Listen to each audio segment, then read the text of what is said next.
A friend of a friend was getting rid of this 6 metre long glulam beam. I've cut it up into 3 sections and I'm hoping to get the top and legs of a workbench from it. I'm not going for a very fancy workbench, I just need something that's going to be functional.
I have this small piece of workbench top that I saved from going in the skip, and I'm going to use it to build a very small and basic workbench with 2x4s for the lathe area.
I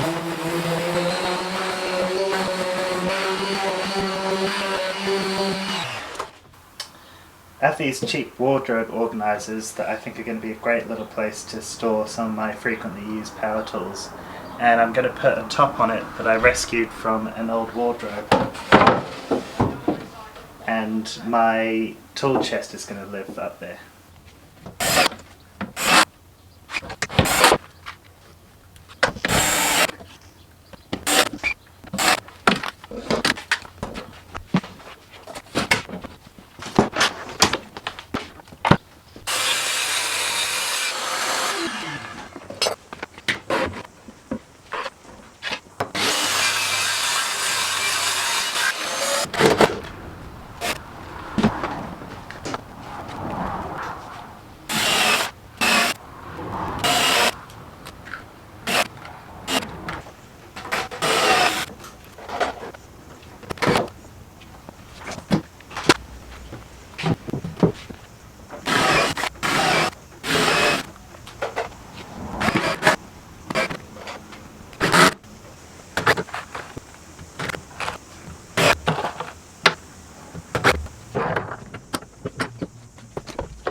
So I've got this table saw stand that I built very quickly.